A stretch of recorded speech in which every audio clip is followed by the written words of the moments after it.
Soil Science Society, as well as an elected member of the Royal Dutch Academy of Sciences, Arts and Letters. At present, he coordinates the Living Labs working group within the Soil Health and Food Mission Board. Johan, please go ahead. Well, thank you, Mr. Chairman, and thank you for the invitation to take part in this important meeting where we have the opportunity to share some ideas about the Living Labs.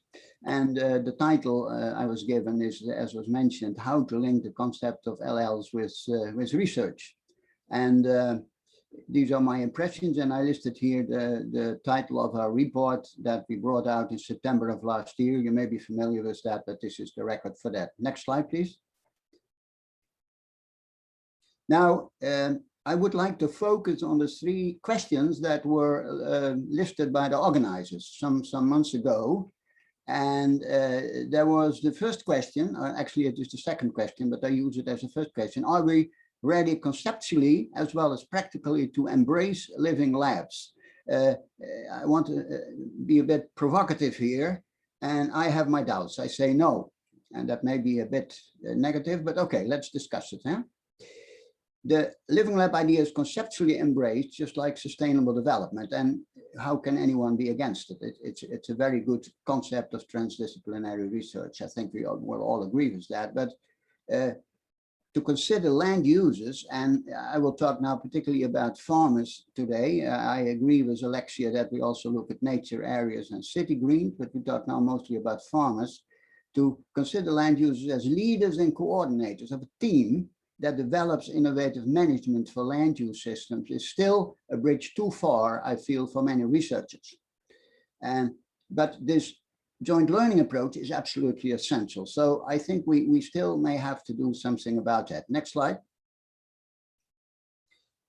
Now, first, I'd like to mention some basic concepts that maybe partly are well known, but I think we need that for the discussion. Sustainable development, as I said, is nobody's against it. That's a very good thing. It is an overall goal for societal development. It is the quote, point at the horizon. We all know that cliche, but if you go somewhere, it's very nice if you have a goal. Otherwise, you have the risk that you start well, moving around with no goal in sight. This has long been a rather abstract concept since it was introduced, I think, in '86 by the Norwegian Prime Minister, and it has been specified in 2015 by the 17 United Nations Sustainable Development Goals. And that is something that we have followed in our mission.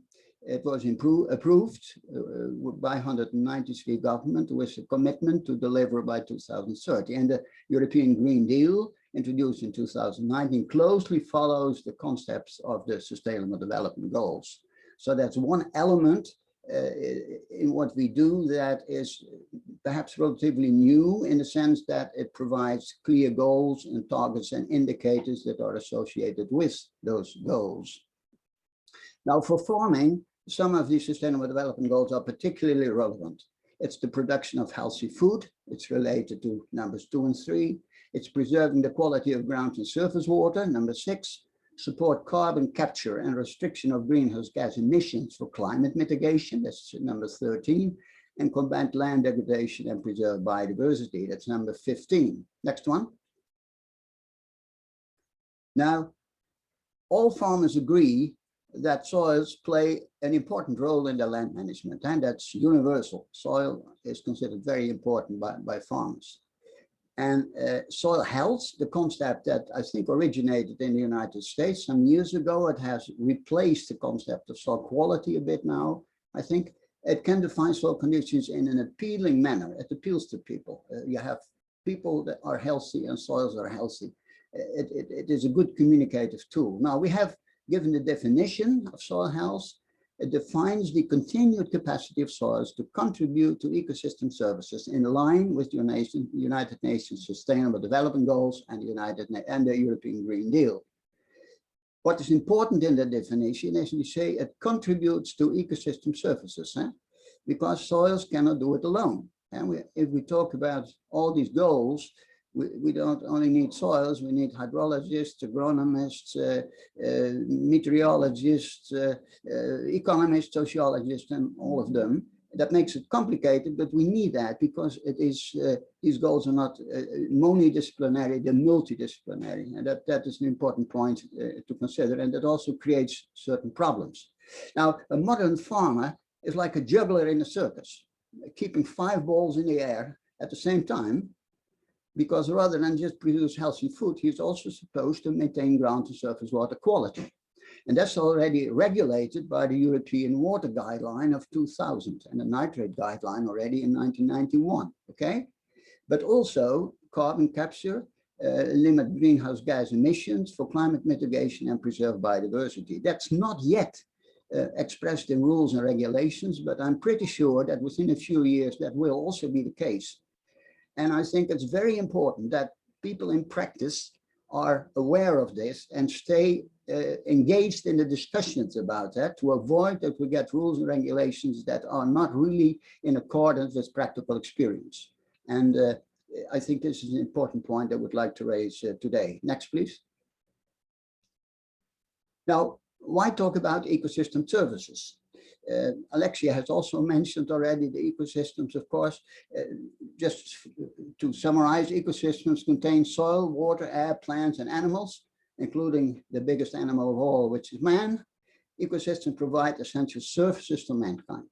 Okay, but ecosystems call the shots, not man. Sometimes you can compare the way we treat ecosystems as the way we treated slaves a couple of 100 years ago. No rights, only being used, right? So the ecosystem is in charge, and our life depends fully on healthy ecosystems, and healthy soils can provide an important contribution. That's the great strength of the soil science profession, I feel. But so does agronomy, hydrology, and the other disciplines, as I mentioned. And that's why we say soil contributes too, as does agronomy and all the others. And we have to define our role in that broader context of working together with all these other disciplines. One problem, this is still a somewhat difficult message for scientific disciplines that tend to focus on their own field, while working with colleagues in other disciplines is essential. That's why farmers should be in charge in living labs, as they see the entire picture from a practical point of view. They are in a unique position to keep all the frogs in the same wheelbarrow, if you like, right? Is this true? Well, you look at the scientific journals and you see that many of the papers, most of the papers are of a disciplinary nature. People have to write disciplinary papers in order to make promotion and all that. It's a job we have to do in the scientific community to improve that, I think. Next one. Now, again, farmers in living labs will have to play a key role in keeping the frogs in the wheelbarrow, as I said. Modern farmers are well educated and face a bewildering complexity. Soils differ, socioeconomic conditions differ, the weather is unpredictable, and every farmer has its own style. I think that is a very important point. There is no standard recipe. That their own style is their great strength, and we have to take advantage of that as we evolve our programs. Now, the second problem, as I see it, is the fact that the research community is used to linear research. A problem is defined, research is done, and a solution is obtained. Now, experiments have to be repeated several times to allow a statistical analysis before reaching conclusions. But every living lab is unique and cannot be exactly repeated. And there is really a lot of discussion going on that some scientists say that this living lab research is no good science, okay? And I think that's a fatal mistake to say that.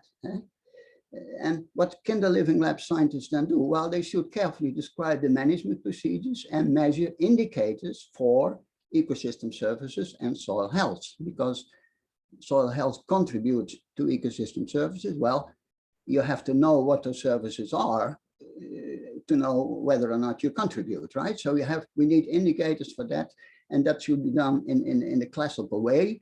But then to have the whole story on living labs, that requires a different approach of research, and we have to discuss that. I think creating storylines, telling the kind of things that farmers are doing in their unique situation is the way to go. I like the regional approach, the watershed approach, so you get different farmers on comparable soils maybe, and comparing that and using that as information that other farmers can work with. Next one. So we, quote unquote, that was the question, what do we think, will be ready when scientists in an interdisciplinary team realize that only seriously working with farmers running living labs is the only way to arrive at meaningful results. Well, we have to remember that in our report, we say that 60 to 70% of our soils are unhealthy. They're polluted, they're compacted, they're low in carbon, and they're very low in biological activity. As a result, they're eroded and all that. But if we are frank, we know in most cases what to do about it after many, many decades of research, and it is not being done. Not because farmers are dumb, but often for socio-economic reasons, particularly economic ones. We know what to do about it: cover crops, minimum tillage, etc., etc. Farmers are guided, have to be guided by their business plans. They have to make a living. So working in living labs demands not only consideration of socioeconomics in general, but addressing farmers' questions specifically. Next one. Now, about the starting point of living lab activities. My inclination is to say, stop asking farmers what they want. That's a bit of a standard approach of, quote, involving the stakeholders, unquote, which researchers learn when they study, right? There was a recent example in Holland of a new study being undertaken, and the farmers refused to receive another questionnaire because they had already answered quite a few of them. Many inquiries have been made and farmers want action now. And there is action. The good examples that Alexia gave, there's a lot going on. I'm not negative on that, but we need it broader because still 70% of our soils are unhealthy. Talking time is over. And I think the successful H2020 landmark program is one example where they have really talked with the farmers, but there are many other examples as well. I want to emphasize that. There's lots of good things that are going on. But what are these key questions? It's declining income, because the market forces don't really work. Consumers don't pay realistic prices, that's all. Binding environmental policies that are often not very clear. They are changing, they don't really fit in with the practical experience of farmers. There is lack of independent, helpful advice. It's often commercially motivated advice they receive. And the advisory services have been privatized some decades ago, which is a big problem. And there are adverse climatic conditions. Next. So this answers more or less, it's an attempt to answer the question, what are the challenges for research institutes and researchers?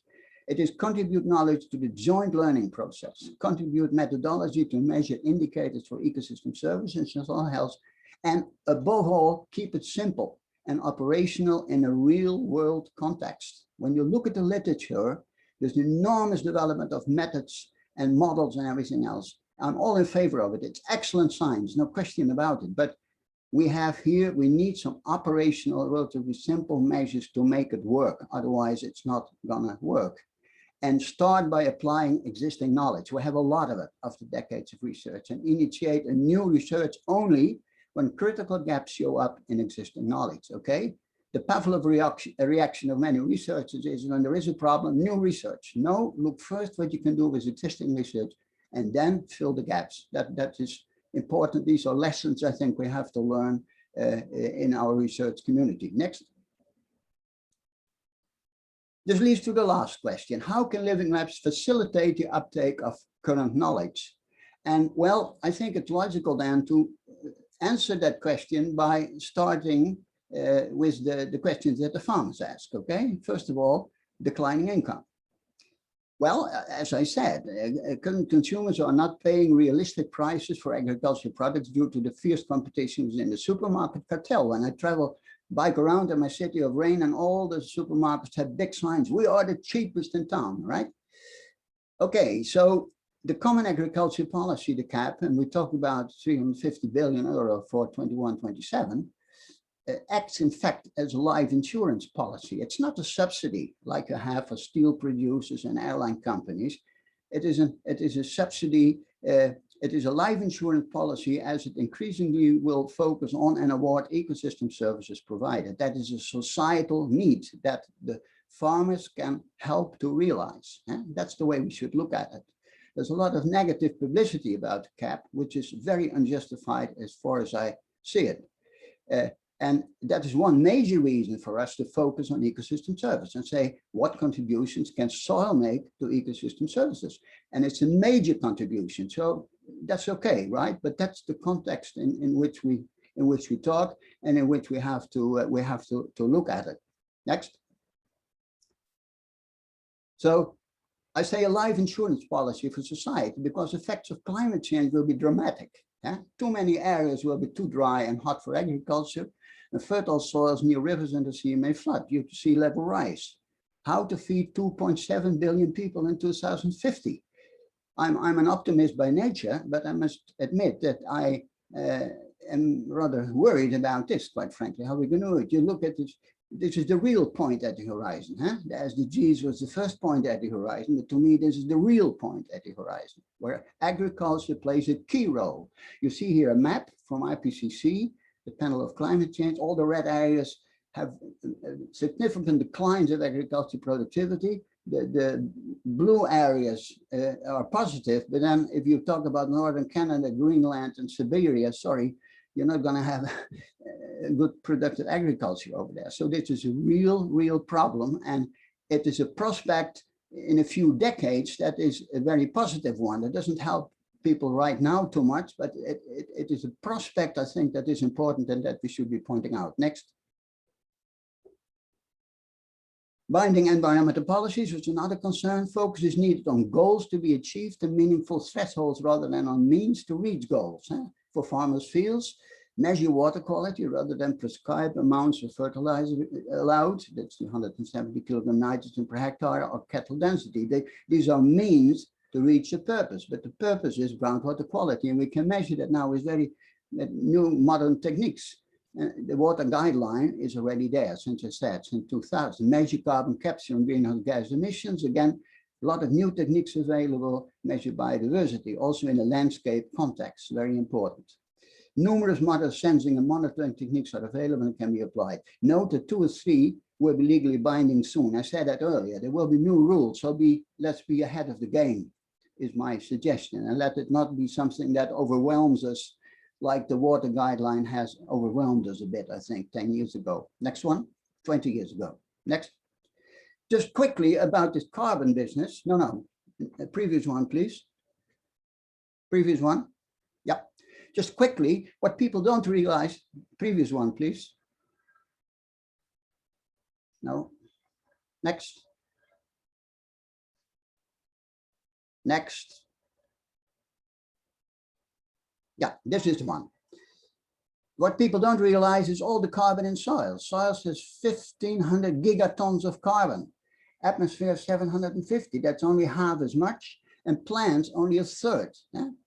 So that's why this whole idea of carbon capture is very interesting. And I think the French have been very instrumental in this 4 proposal to show that soils can really give a big contribution to that. I just want to show this because this is very surprising to many people that there is so much carbon in the soil. Next, please. Now, the key message in my perception is let farmers be farmers again.